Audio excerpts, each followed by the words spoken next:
Hello and welcome students. This is the video of standard 7th और इसमें हमारा topic क्या है वेस्ट वाटर मैनेजमेंट। केमिस्ट्री में जो चैप्टर 3 था ना, जैसे ऐसे तो ये चैप्टर नंबर 20 है, लेकिन क्या है ये according to your syllabus of half yearly, तो उसके अकॉर्डिंग क्या है ये चैप्टर नंबर 3 है हमारा। तो जिसमें हमने पार्ट 1 देखा, पार्ट 2 देखा, पार्ट 3 देखा, तो इसमें अभी हम पार्ट 4 को स्टार्ट करेंगे। तो लास्ट वीडियो में प्रीवियस टॉपिक हमारा क्या चल रहा था, द सीवेज सिस्टम, जिसमें हम प्राइमरी ट्रीटमेंट देखे, सेकेंडरी ट्रीटमेंट देखे, और सेकेंडरी ट्रीटमेंट के बाद क्या होना था, उसमें डिसइंफेक्शन होना था।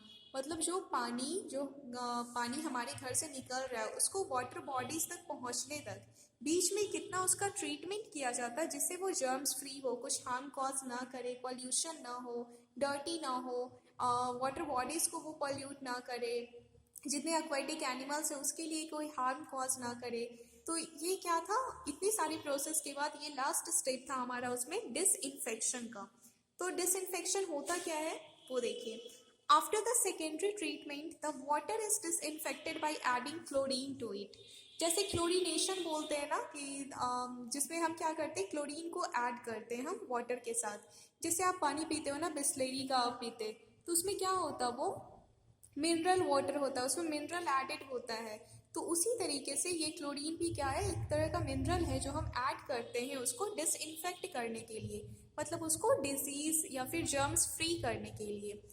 तो क्या है, सेकेंडरी ट्रीटमेंट होने के बाद वाटर को डिसइंफेक्ट किया जाता है क्लोरीन ऐड करके, या फिर इसको by exposing it to the UV rays, जो अल्ट्रा वायलेट रेज है, जो सन से यूवी रेज निकलते हैं, उसमें इसको एक्सपोज करके रखा जाता है। इससे फ़ायदा क्या है, इससे होता क्या है, this kills disease causing germs.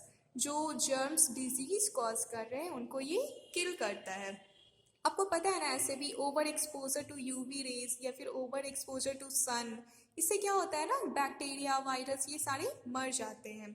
And now the water can be release into water bodies, और अब जो वो वाटर है उसको हम इजी वे में वाटर बॉडी में रिलीज कर सकते हैं। ठीक है, तो इसके बाद हमारा जो टॉपिक है वो होगा बेटर हाउस कीपिंग प्रैक्टिसेस।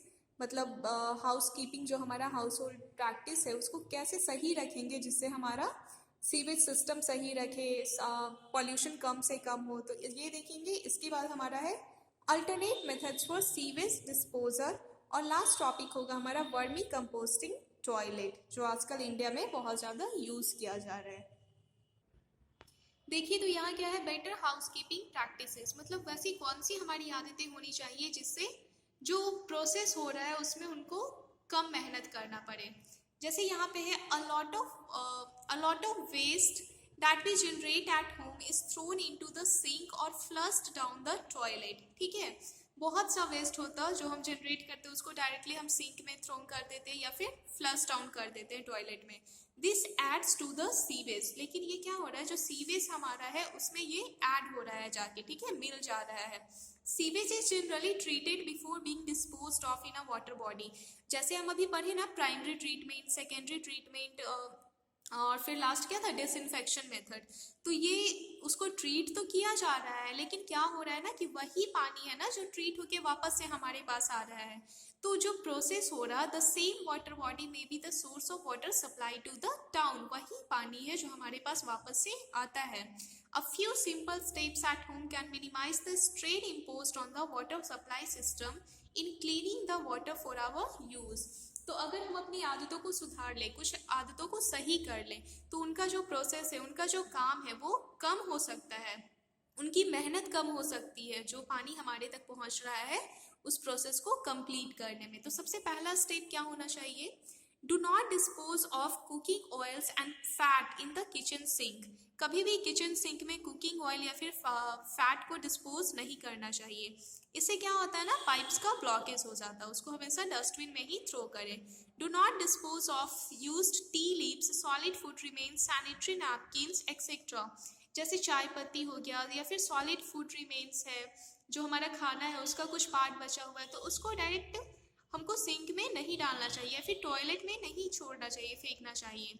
इससे क्या हो जाता है, ड्रेन्स का जो वो क्लॉग हो जाता, ब्लॉक हो जाता है, और फिर वो क्या पूरा ब्लॉकेज का कॉज करता है, जिसकी वजह से क्या होता है, prevent free flow of oxygen that interfere with the decomposting process. जैसा मैंने बताया था ना पहले, एरोबिक और एनारोबिक दो तरह का बैक्टीरिया होता है। तो ये ऑक्सीजन का सप्लाई वहाँ पे बंद हो जाता है, क्लॉग हो जाता है, जिसकी वजह से डीकम्पोस्टिंग का प्रोसेस सही तरीके से नहीं हो पाता है। उसके बाद क्या है, do not dispose of chemicals such as paints, medicine, insecticides, ये सारा चीज़ को सिंक में या फिर टॉयलेट में डिस्पोज नहीं करना चाहिए। इससे क्या होता है, वो माइक्रोब्स को किल करते हैं जो कि वाटर को क्लीन कर रहा होता है। उसके बाद अल्टरनेट मेथड क्या है, तो इसमें सेप्टिक टैंक का यूज करना चाहिए हमें। Making a sewage system as explained in this chapter is very expensive. जैसा सीवेज सिस्टम बताया गया है तो वैसा बनाना तो बहुत ज़्यादा एक्सपेंसिव होगा, बहुत खर्चीला होता है। In places such as small village और farm house away from the city where a sewage system does not exist, alternate sewage disposal system can be used.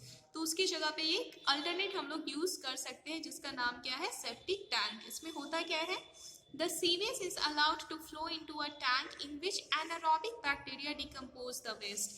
एक टैंक में डालते हैं जिसमें एनारोबिक बैक्टीरिया उसको डिकम्पोज करता है, जो ऑक्सीजन के एब्सेंस में होगा। Another method allow the excreta to flow into a biogas plant through covered drains। और दूसरा मेथड क्या है कि एक्सक्रीटा को बायोगैस प्लांट में फ्लो कराएं। The biogas produced can be used as a fuel. और बायोगैस से जो प्रोड्यूस होगा, जो उससे निकलेगा, उसको हम फ्यूल के तौर पे भी यूज कर सकते हैं। वर्मी कंपोस्टिंग टॉयलेट क्या है कि जिसमें हम रेड वॉर्म्स को डालते हैं ह्यूमन एक्सक्रीटा के ऊपर, ठीक है, ताकि वो वर्मी कंपोस्ट हो सके। ये सिंपल है, हाइजेनिक है और इसमें बहुत कम पानी का यूज भी होता है।